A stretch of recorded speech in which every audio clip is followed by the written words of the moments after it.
lands and territory of the Mississaugas of the Credit. We recognize this gathering place where we work and learn is home to many past, present, and future First Nations, Inuit, and Métis peoples. Our acknowledgement of the land is our declaration of our collective responsibility to this place and its people's histories, rights, and presence. CARE-AI, the Department of Mathematics and Statistics, and Alumni Affairs and Development support and add our collective voice to the calls to action from the Truth and Reconciliation Committee on Indian Residential Schools to never forget, to hold governments and colonial forces to account, to seek redress and healing for injustice. So welcome everyone. I am Aisha Ali, the director of the Master of Data Science program, which is housed under the Department of Mathematics and Statistics. I'm really happy to see this seminar come to fruition. It was born out of discussions between Graham Taylor from CARE-AI and myself on how to showcase women in data science. And then it aligned well with the She's Got Game initiative by Alumni Affairs and Development. So each talk was going to be hosted by somebody different, a different woman on campus. And I will be presenting or introducing your host for today. Dr. Anne Pegoraro is the Lang Chair in Sport Management and Director of the International Institute of Sport Business and Leadership. And I will pass it off to her. Thanks, Aisha. Thanks, CARE-AI and She's Got Game for putting this on. It's great that so many of you could join us. And I don't know about you, but I'm pretty excited to listen to this talk from our guest today. So I'll do a short introduction and I think then she'll take it away. So today I'm super excited to listen to Carly Fennell, who's the Director of Player Health and Safety Data Management for the NFL. And maybe more importantly for all of us here, she's a University of Guelph engineering graduate. So Carly, welcome. Virtually back to campus. That's right. Thanks so much, Anne. I'm really excited to be here, and it's always nice to be able to share my journey, especially to a group close to my heart, which is University of Guelph alumni and current students. I also just wanted to thank CARE-AI for putting on this series. I think it's a great initiative, and like I said, I'm super excited and happy to share. So my agenda, short looking agenda, but probably will take a little longer than I think for today is just going to go through a little introduction, my career journey. I'm going to offer up some unsolicited advice that you can feel free to take or leave. And if we have time for it, there's a couple topics that have come up consistently for me in data science that I thought was worth discussing, and then I'll turn it over to Q&A. So to finish off that nice introduction from Anne, I think there's maybe two additional items that's worth knowing about me and my background. And the first one is that I have recently started spending an inordinate amount of time as a mediocre potter. So I would recommend to anyone who wants to try new things outside of their professional setting. It's a lot of fun and can be pretty validating even if you're no good at it. The second thing is that I have a pretty bad and unpredictable temper when it comes to the Toronto Maple Leafs. So if you have any questions about that at the end, then you might see me get a little bit fired up. So without further ado, going to get into my career. Okay, so my plan here was to go through some of my highlights.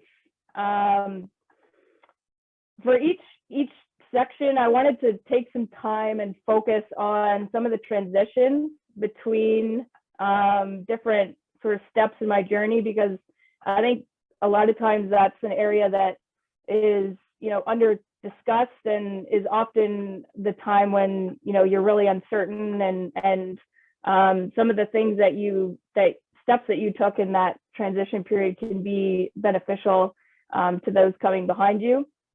The other sort of interesting thing is, in terms of a data journey, it's sort of gone in and out of phases, and I think my first real foray into any kind of data, statistical analytics or programming was when I was in my master's, at a very different level as what it might be thought of today. So mainly using tools like MATLAB and SPSS. And you can kind of see it getting quite a bit more condensed as I actually did pivot more formally into data science. The other thing I'm going to apologize in advance for is that I've used a lot of icons throughout this presentation to tip you off on when a certain task or line of thinking was a new skill or tool that I thought that I was adding to my toolbox, or a new professional or personal insight. And then like I said, I really wanted to focus on the paths that I took in some circumstances, especially in those transition zones, because hopefully that'll be useful to this group.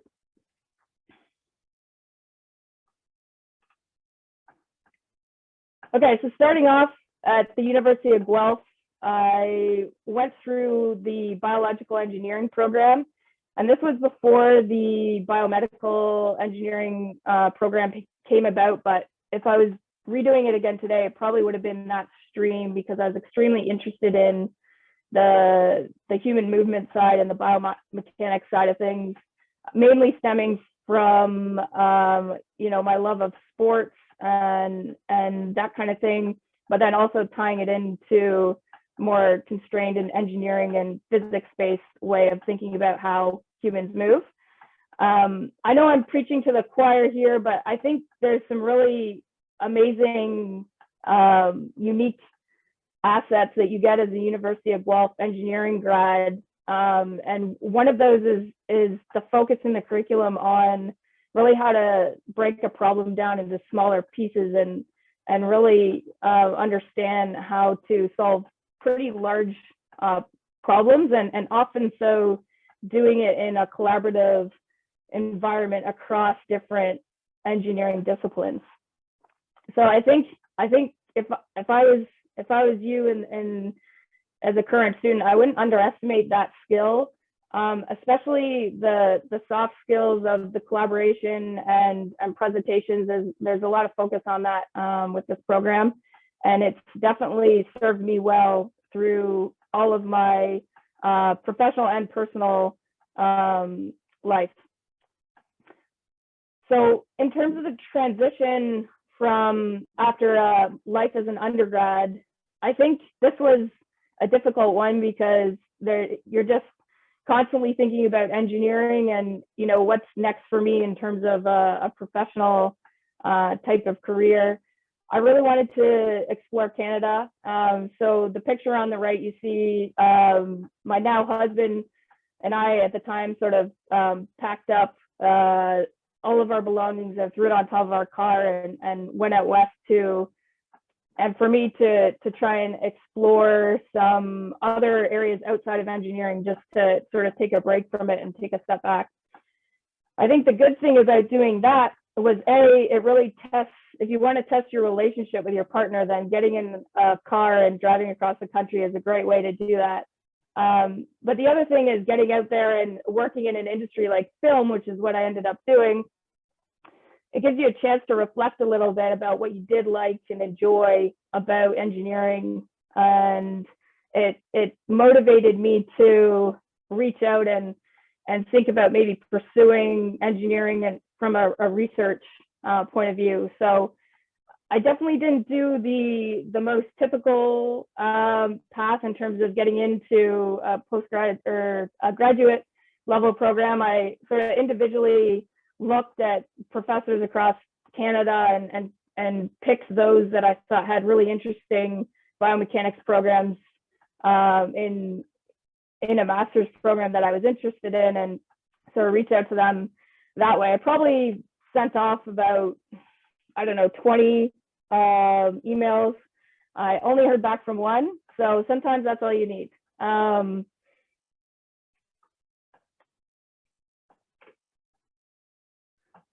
So that took me out to the east Coast of Canada, out of the Fredericton campus of the University of New Brunswick.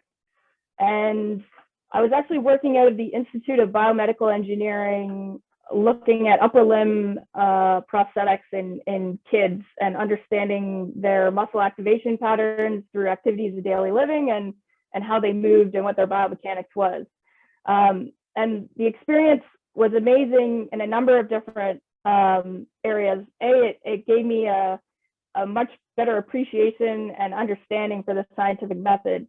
And the other thing is I was working with a really multidisciplinary team of occupational therapists, engineers who are actually building the prosthetics from, monitoring muscles and electromyography, that point of view, but also the technicians who are actually building plaster casts and things like that, and working with patients every day. The second item was, this was really my first meaningful foray, I should say, into statistics and programming, and it made me realize that I actually enjoyed it. I think in my undergrad, I may have breezed over that section a little bit too quickly, and I actually realized in grad school that it's pretty interesting stuff, and you can feel very empowered when you're able to manipulate data sets and visualize them in meaningful ways for people. The other thing personally is definitely learned a love of the coast and hiking. That also came out of my trip from Vancouver.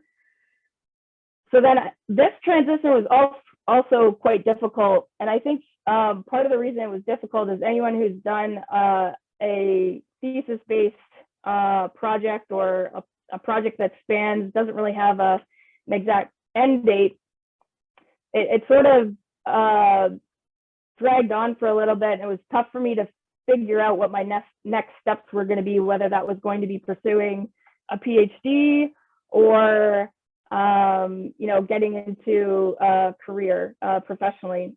And so what I did was I actually reached out to multiple experts in two fields that I was incredibly interested in. The first one was, I've always had a slight obsession with Nike and how they innovate and use biomechanics in their research and put out new and exciting shoes. So being a biomechanics researcher at Nike was probably number one. And then number two was I was also really interested in the field of injury biomechanics and how to use biomechanics information to assess how an accident actually may have occurred. So after speaking with multiple experts in those fields, people are generally pretty generous when you get excited about their field. So that's something that I would always encourage people to do, is actually talk to people who are doing the things that you want to do. And it made me realize that I had sort of two pathways. One was to get a PhD, and the other was to get firsthand laboratory experience testing human tissues and getting better understanding of human tissue engineering. The other personal side of it is my partner wanted to go back to school, and it turned out the only school that he could go back to because of his shenanigans in undergrad was the University of Guelph. So that sort of entered the University of Guelph back into my life. So as chance would have it, there was an opportunity for an engineering lab technician that came up. And so that was really my first professional work outside of academia. I was responsible for the undergraduate and graduate labs, and it was amazing to get a peek at how the curriculum is built a little bit, and interacting with students is super fun and infuriating at the same time. So it was really great. I really enjoyed it. I also started my PhD when I was working there part-time. And one of the biggest insights that I got when I was working as a lab tech was I realized how much I loved working with the third and fourth year students on their capstone projects. And that made me sort of reflect a little bit deeper on why that was. And it made me realize that I think I really wanted to apply myself more practically as an engineer in product development. which then made me realize that maybe a PhD wasn't necessarily the right tool or pathway for me to go in terms of applying myself in that specific area. I also really wanted to get back to Vancouver and began aggressively sort of promoting myself and reaching out to Vancouver-based technology startup companies, all of which were cold calls and emails. I didn't really have much of a network out west at that point.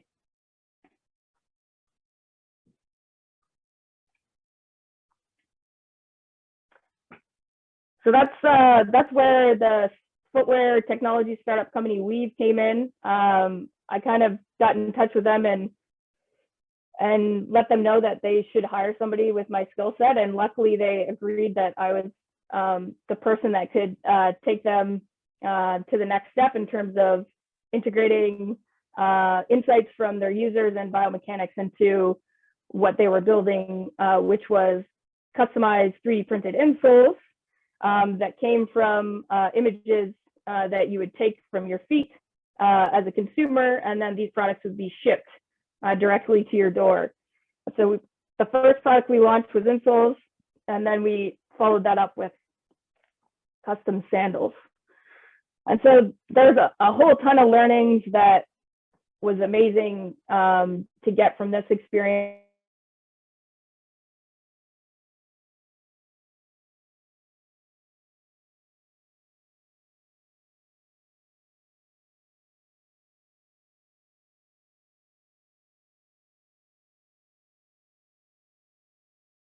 And sometimes decisions being a little bit out of your control in terms of direction.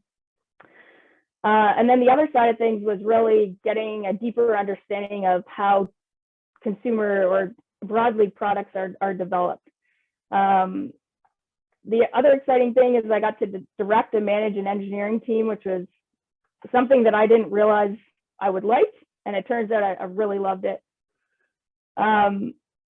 At the end, I was co-leading a company innovation strategy, and there's a lot of learnings, good and bad, on this side. I think on the bad side of the spectrum, it was understanding that investment and money often can hamper your innovation strategy quite a bit. So you really have to understand what is being presented to the highest levels in the company in terms of what they would like to achieve, and sort of figure out if you can actually go do what you plan on doing from an innovation standpoint. And then lastly, I fell in love with BC because it's beautiful, and I spent a lot of time hiking out there. So the transition away from the startup was, I keep saying this, but it was difficult. I think the impetus began with my pregnancy, and it really challenged the sense of my identity, because a lot of my identity was really excited and passionate about the work that I was doing. And so sort of taking a step back when you're pregnant and realizing that you're going to be away for, an extended period of time for mat leave and taking care of a small human that needs you, it sort of reforms what your identity is. So that was definitely a big, while I was pregnant, it was a big, taking up a lot of space in my head.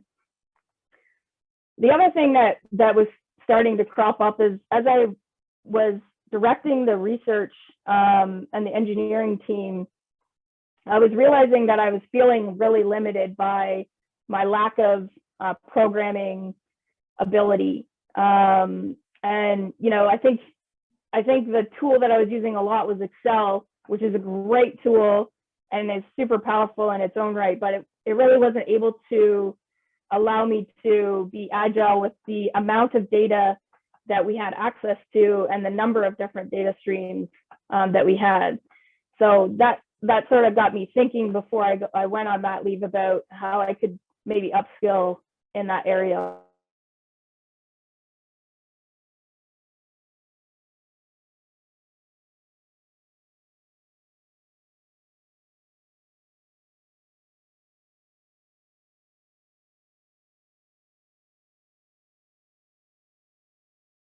So because of that, I started looking for other opportunities.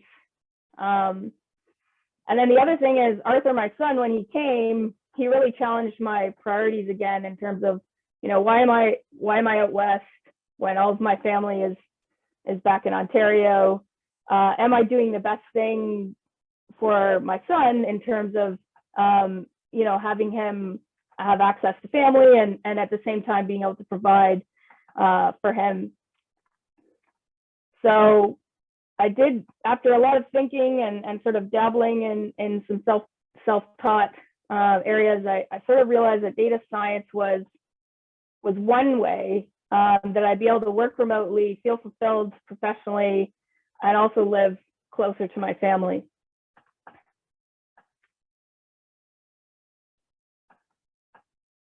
So that's where the big pivot in my career came into data science. I wanted to make sure I spent a decent amount of time explaining how I got there, because it seems like it was a big risk, and I felt like it was a big risk at the time as well, leaving a decent paying job doing something that I liked. But really, because of all the things I just discussed, that there's motivation enough to at least give it a go. And so, in my opinion, I think the baby steps helped me a little bit. So I did some self-guided learning in Coursera. It was overwhelming in terms of knowing where to spend my time. And that's why, the good thing about it is it really confirmed my interest in data science, but I really felt like I needed something that was more structured and guided from a curriculum perspective.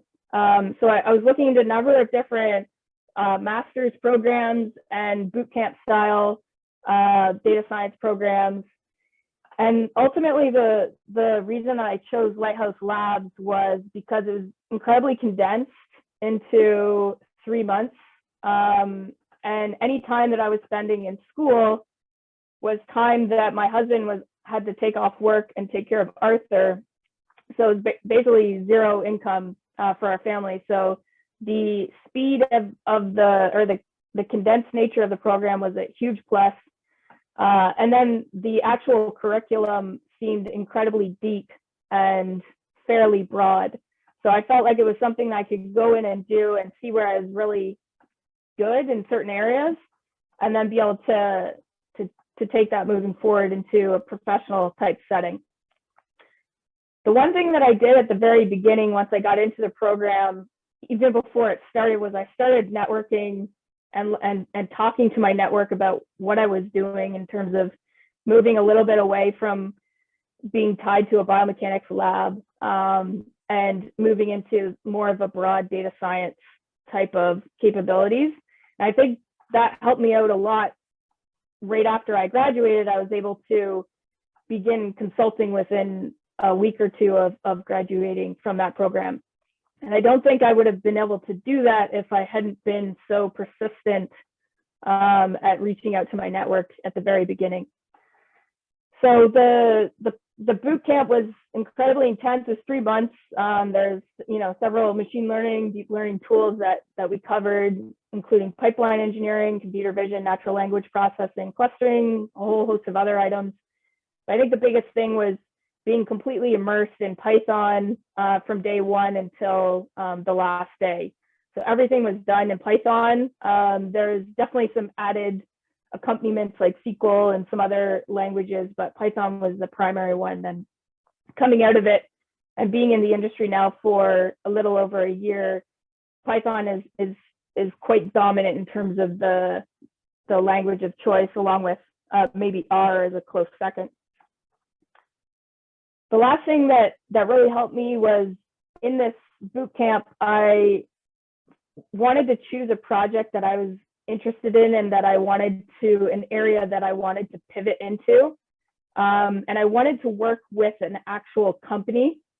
Most of my classmates decided to use the provided data sets, but a few of us went and really had to put in some extra work to find an actual company to partner with, because a lot of companies don't want to give up data that's going to be disclosed in a public forum. So it definitely took some time.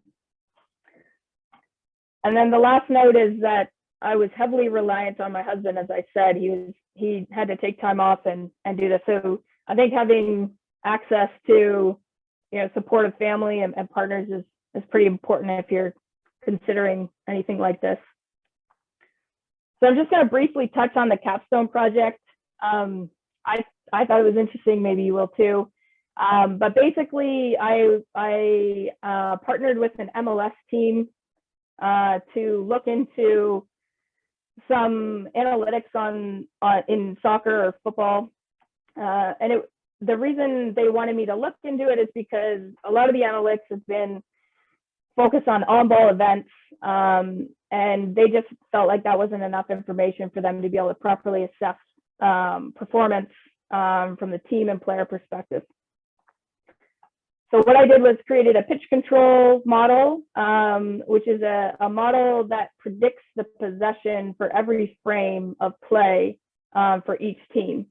And so what you can start to see with this pitch control model is that on-ball events are yes, they're very important, but you can also see opportunities getting opened up by individuals that are actually off the ball. So the exciting thing is I was able to deliver tools that was desired by the professional sports teams.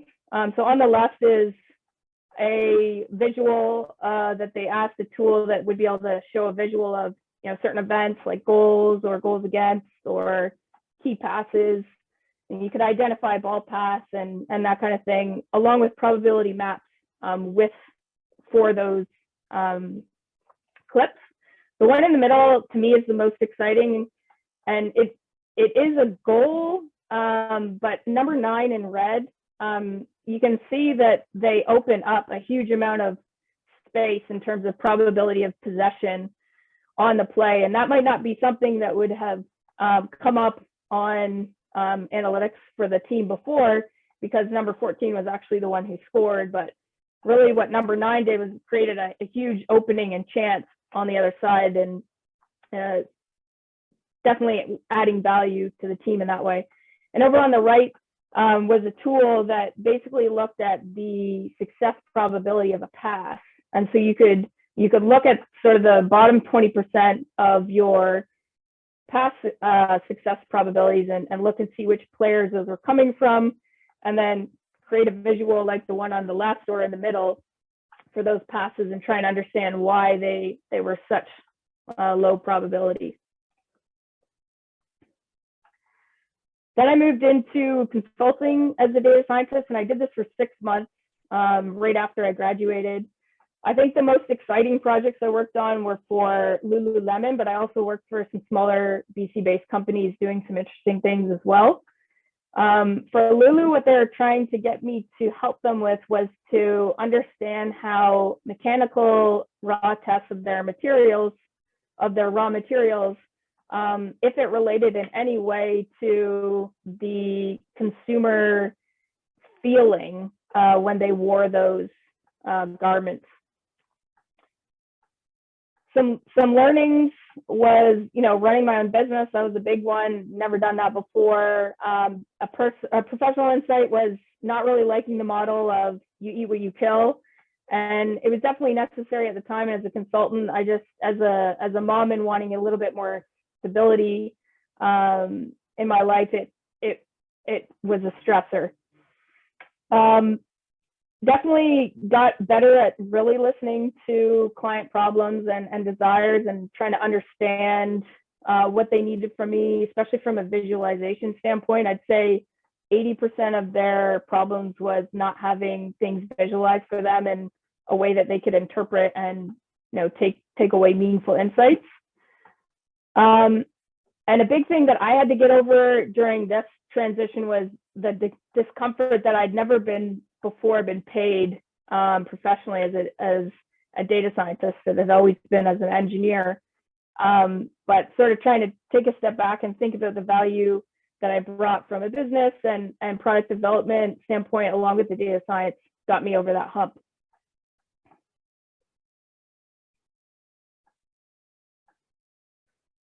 So as I said, the transition from consultant to full-time, I wanted more stability and benefits, wanted to buy a house. This was actually the first time that I was cold applying to positions because my network wasn't spanning into the sports data science area, which is what I really was interested into getting into. So I probably put out somewhere close to 50 or 60 applications. And the good thing is that, the bad thing is I probably only heard back from 5 or 6, but the good thing is that I went deep on most of those interviews. So a lot of times just getting in the door is really helpful. I think for me, the critical components of me going deep in a lot of those interviews was because of a few things. The first thing was the fact that I did my Capstone project, partner with a real company. There's real data science problems that I had to, hurdles that I had to get over when trying to deliver insights to them in terms of the cleanliness of the data and just a bunch of things like that you run into in the real world. Being comfortable, being uncomfortable that this was a bit of a stretch, it was a big kind of leap. And I think that's been a little bit of a trend for me throughout my career, is sort of just taking that leap of faith that I know how to learn and I have the base skills needed to do the job, and I can kind of learn on the fly. And the last thing was, a diverse portfolio from the boot camp in terms of all the problems and the material and the projects that we were doing in the boot camp. Having that to fall back on in the interviews and talk about the kinds of things that I was capable of was super helpful. So finally, we get to the NFL. So in March, I started as a data scientist and recently got a promotion to director for player health and safety data management. And so some of the things that I'm doing is leading the footwear partnerships for the NFL, and that's with 2 partners, Nike and Adidas, helping to build out a strategic plan for a new department that employs me, which is data and analytics, to effectively support player health and safety, supporting a major initiative that I'll share with you in a minute on a product that captures longitudinal player loads and records to predict injury, and then lead the build out of a data quality program related to player health and safety data. So I wanted to choose a couple examples just to give you a better sense of some bullets on the slide of some of the things that I get to be a part of, which I think are really exciting. So the one on the left is a recently closed Kaggle competition that we ran that essentially takes video from the end zone and the sideline, and you have to assign a player ID to track each player throughout the play and also identify when a helmet-to-helmet impact occurs.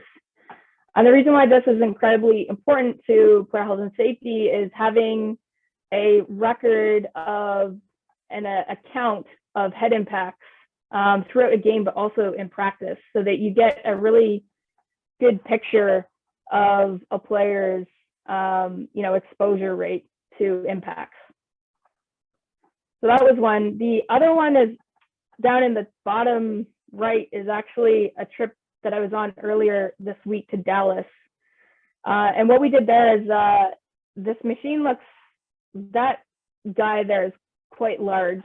So it gives you a little bit of the scale. I know the field's huge, but this is a prototype of a testing device that measures the forces acting when you drag a metal buck, which is in the shape of a cleat, across the surface in a translational but also rotational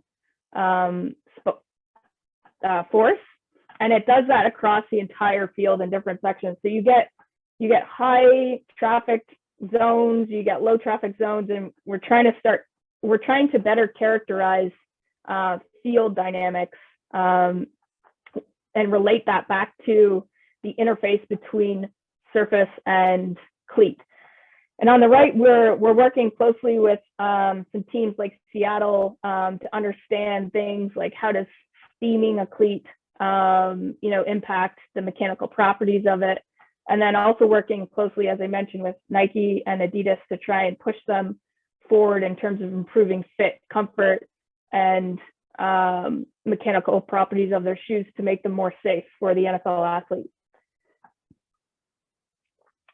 So the last thing I might save for the end, because I think I might be running a little bit over time here, but basically it's a short 30-second video that I can share that had I think it had a spot in the Sunday night games.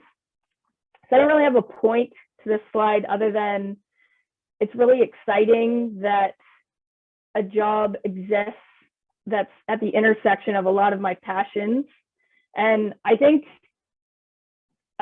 if I did not know that this job was out there. And when I first applied to it, I didn't realize that this was what this job was going to be. So the only thing that I would say is that there probably does exist a job that's just right for you and sort of what you bring to the table. And it definitely takes a lot of digging and understanding in those areas, but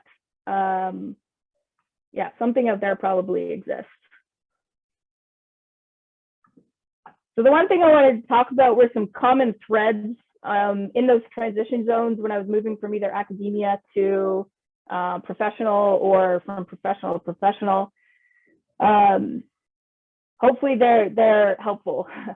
But basically, when I built this out, I started realizing that I actually do frequently reflect about whether I'm feeling fulfilled professionally, and also, fairly frequently reflecting whether I'm feeling fulfilled personally, and whether my priorities are right for my family and myself. Just generally a lot of curiosity and excitement for and pursuing areas of interest. Like I said before, confidence in my ability to learn. I think the University of Guelph does a good job at setting that up. Having experience being really quite out of my depth and pretty uncomfortable. I've had that feeling quite a few times now, and I know that usually I get out of that zone. So it takes some time, but usually I'm able to get out of that zone. And so it gives me a little bit more confidence that when I'm feeling that way, it's probably that I'm just going through a lot of growth and that I'll get out on the other side okay. Another thing is I really don't fear looking or sounding dumb when I'm networking.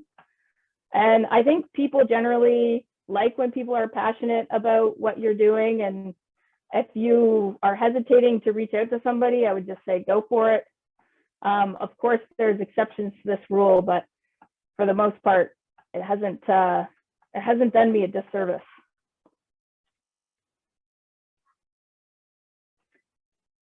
So this is the unsolicited advice portion of this, just to give everyone a disclaimer. That I think there's a little bit of a problem sometimes is that, things can look like this from afar, but actually on the inside, if you look at the axes here and how much you think you know, maybe I'm being a little bit harsh here, next to nothing, but I think over in the previous slide, you don't really, these red dots are ones that I left out. And these are all areas that were sort of transition areas and places where I was feeling really uncertain and maybe more failure than I was used to. But the thing that it really led me to believe is that when you think about the value that you bring to an organization, those were the areas where I really had the most growth. So if you're feeling uncertain, if you're feeling like you failed, just know that you're probably learning a lot. And as long as you're open to the learning in that time, I think you're going to come out pretty good on the other side of whatever it is whatever lessons there is to be had there. So then some parting thoughts. I thought I was going to run a little short on time, but I wanted to throw these two in here because I think they're important. Whenever you talk about data science, I'll start with the one on the right because I know virtually nothing about it, and I'm sure there's a number of people on this call that are much better informed in terms of ethics and data science. The reason I wanted to mention it was that it's come up multiple times throughout my journey, and just understanding that you should have some basic filters in place when you're capturing data or you're analyzing data. And I think some of the questions that help me a little bit is, what's the data being used for? What could the data be used for? And specifically from the NFL, so some of the items that are pretty sensitive is from an athletic perspective, there's a lot of data right now that the NFL is unable to use because the athletes are concerned that it will be used against them from a contract perspective. And I completely understand that. So I think as a data scientist, you have to make sure that you understand that viewpoint and you're not pushing to collect or capture data that you don't absolutely need. And then on the left is something that I've done a little bit of reading on and I'm pretty passionate about. And that is the bias that exists in many, many data sets that you might look to analyze. And, the first one came up when I was in footwear, and that's just in general, 90% of the shoes that are being made are built off of an average male last, and not really considering the anatomical differences that exist with women versus men. And then similarly in crash test dummies, between the 1950s all the way up into 2011, the only crash test dummy that was used was based on male anatomical data.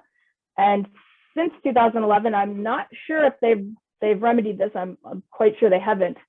Instead of actually redesigning the crash test dummy to have a anatomically correct woman, they actually just scaled down the average male crash test dummy, and they only use it in one of 5 tests as the passenger. So I think there's still a lot of work to be done in many areas. And when you're assessing a data set, it's really important to understand what biases exist in that data set. And some of the solutions that have been presented, and actually just one thing to say before I move on to that is just read the book that I have there. It's really good. She discusses all these issues in much better detail than I ever could. But basically her ideas are, have diverse people in the room when you're building out data solutions and databases. And secondly, have diverse people in the room when you're engineering, developing products. And lastly, collect gender disaggregated data. And I will end on that note.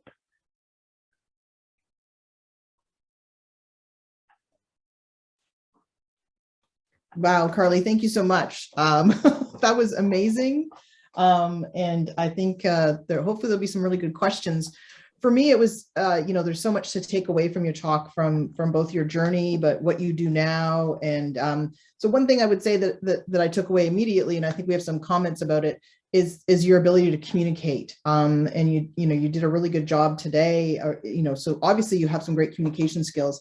So a quick question would be, obviously you have to take what you're doing with the NFL and communicate to people who necessarily aren't as versed in quantitative methods. So what's your experience been like that? And do you have any tips for people who are sitting here today listening, who might be really good at the data, but wondering how to better communicate it? Oh, yeah, that's tough. I think in terms of communication, I always try and take it down to what do they need in terms of, like, what are they asking me for? What am I supposed to be providing for them? And they don't need to know oftentimes, that there's they don't need to know all the methods. They don't need to know a lot of the technical details. What they need to know is, so for example, for the Kaggle competition, we had to put out a press release, and it probably went through 20 drafts of trying to get to a place where we could write something that actually might be of interest to a layman. And so it was really, okay, there's a couple key points. A, we've actually surpassed the humans at their ability to track and label helmet impacts and players.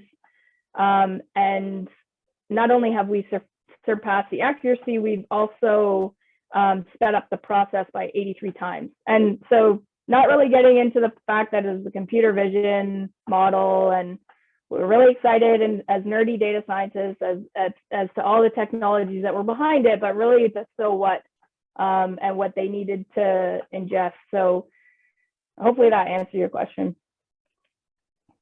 Yeah, I think that's a really great example. I mean, it's we're all coming at this from different. So from my background, you know, I do study communications. I'm a bit of a nerd like you, but you know, definitely not in the same depth with the data, and trying to get those communications a point across. I think that was early on when data sciences joined sports. I think that was a disconnect. There was a lot of, I could crunch all the data. There's so much data in sport, right? And you could spend a lot of time crunching it, but how do you actually use it to make some change? And I think you gave us some great examples today of real interesting applied work. I think I'll ask a question from the chat. So Carrie's asking, at many points in your career journey, especially during your transition stages, you mentioned reaching out to your network. What advice would you give to build up your network, especially for those closer to the start of their career? Yeah, so I think at the start, if I'm thinking about, I never really thought that I was big into networking, but thinking back on it, I think that's something that I have done consistently. And the starting point would just be your fellow classmates and professors and, you know, lab technicians and people that you're interacting with, you know, just keeping them updated and keeping in touch and being interested in them as to what their journey is looking like. You never really know what can come out of just being interested in somebody else's journey. So I'd say just, yeah, that's where at the very beginning, that's sort of what I did. And then the other thing I did actually is I reached out to people who I was incredibly inspired by the work that they were doing, and just communicated that to them. And sometimes it went nowhere, and other times it was the beginning of a relationship. Yeah, that's some really, really good advice. I'm going to switch to people who have their hands up. So Shane McDonald, first hand up. If you want to unmute, maybe ask your question. Hey, Carly. Thanks for that talk. That was super interesting, actually. Just quick, before I ask, did you say you were in Dallas this week for a meeting? I was in Dallas, yes. Okay. I'm a big Cowboys fan, so that was kind of cool to hear. Oh, I'm sorry about that. It's okay. Were you there for the game? I was there in Dallas for the game. I could not get my hands on tickets. I'm a Niners fan, so I was watching with a passionate group of both Cowboys and Niners fans. It was fun. That's funny. I actually have a real question though, but I was just wondering, do you have your eye on? I think Rydell just announced that they have their new data collection technology like right in the helmet. And then the other part that also you can get this, I'll ask this will be my second part, was the part that caught my attention the most about your presentation was that you said that the players are scared of the data because of what it will do to their contracts. So I guess, like, do you think that the data could potentially be used in like kind of mandatory load management in the NFL? Yeah, I think the great place where the data could go in the NFL is giving the players access to information in terms of a benchmark to see from a loading perspective where they fall on the spectrum, and not only them but their coaches. The bad place that it can go is if their team, you know, gets a hand on it and they see where they are in terms of some of these things. What does that mean from a salary perspective and a length of contract perspective? So I think the NFL has to be extremely sensitive in what information moving forward we are capturing. And right now there's really clear lines. There's data that the NFL is absolutely not allowed to see or use, that is being collected for more of a research perspective, but the NFL is not allowed to see it. It's third-party consulting companies. Wow, crazy. Thank you. Thank you. I think we have Rachel with her hand up if she wants to ask her question next. Hi, Carly. Thanks for that really insightful and wonderful presentation. Early in your presentation, you said that prior to getting your job at Weave, you had to aggressively promote yourself to different companies out west. Could you talk a little bit about what that actually looks like? Like what do you put in an email if you're aggressively promoting yourself? Thanks, Rachel. So Rachel is actually a friend of mine from university. That wasn't a planted question, but appreciate it. Yeah, so in terms of, just putting yourself out there and maybe explaining that some of the products that they're developing would be useful to have the eyes of a biomechanist or, whatever your background is, environmental engineer. I was really, when I was digging, I was looking at companies, I was looking at who was on their teams, and I was looking at the products that they were offering. And I was trying to find companies that were offering products that were related to my interest, which was biomechanical engineering, but also they didn't have anyone currently on their staff or their team that was sort of leading out that perspective. So yeah, that's what I would say. Yeah, I think we'll take it as not a planted question, Rachel, but thank you. Dr. Ali, I think you could go next. Thanks. And thanks, Carly. It was like a really, really fascinating talk. So I'm so glad that you opened this series for us. One question I had was, one was a comment about how the data that's being collected on individual players might create some sort of insecurity from the players' part. I think of it something like the insurance companies who want to track your driving techniques to give you a discount on your premiums or whatever, on your insurance every year. But then the worry from drivers that, okay, then they'll see how I drive and maybe it's going to actually drive my rates up down the road or something like that. So maybe that's me revealing too much. But my question, I put it in the chat as well, so I might as well ask it, but it was on when you think back to your background in biomechanical engineering, which skill did you find or skills most transferable to working in data science? I think it comes back to the ability to solve problems, and then also something that I learned throughout my academic and professional career is how to listen. I think those two skills are incredibly undervalued, but also just can, they can go across whatever kind of jobs that you're doing, whether it's data science or something else. But specifically in data science, a lot of times what the client's looking for is they're looking for you to provide insights into something that seems like a black box to them. So you really have to break down the problem and understand things at a component level. And I think as an engineer, that's where it really helps me as a data scientist to be able to break things down to a little bit smaller problem sets. And then the second thing is, like I said, listening and really understanding what they need from me and having constant communication and touch points and feedback about whether the insights and the visuals and the things that I was providing them, was that actually, answering their question or giving them material to work off into the future. Thank you. I think we have a few minutes left. I think you may have sort of answered this question that's in the chat. So it was basically similar. What kind of obstacles related to buy-in or trusting of models have you encountered, and how do you work through them? Yeah, I think actually somebody that I talked to really recently put this in a good way about providing more security as opposed to insecurity to the consumer of the insights that you're providing.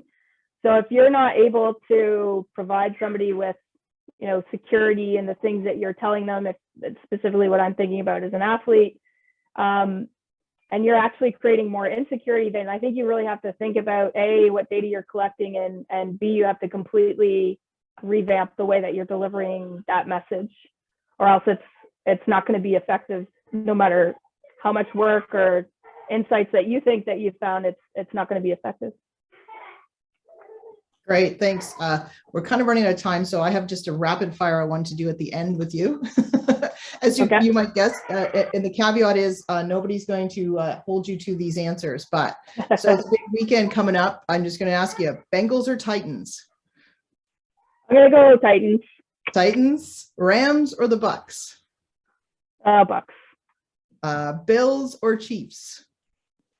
Bills. That'll make a lot of people in this call happy, probably. Yeah. And lastly, I'm pandering.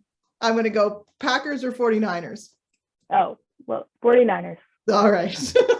Is that with your heart or with your head, do you think? Definitely my heart. That's awesome.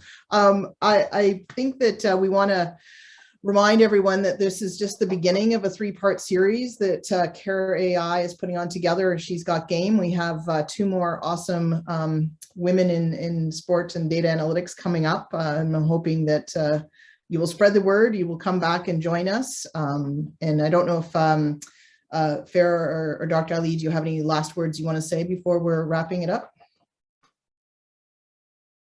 Yeah, I think it was already put in the chat that this was the start of a series of talks. The next one will be 2 weeks from now, same time, same place, and then 2 weeks again. If you registered very early, you might have seen the registration time said 5, not 4, but it is at 4 o'clock, same time, same place, every Thursday for the next few weeks. Okay. And thank you again, Carly and Anne, both of you. Thank you for having me. Thanks, Carly. I mean, it just feels like yesterday that you're in School of Engineering, and it's just amazing to see this career that you had since that time. So thanks so much for joining us. Yeah, thank you.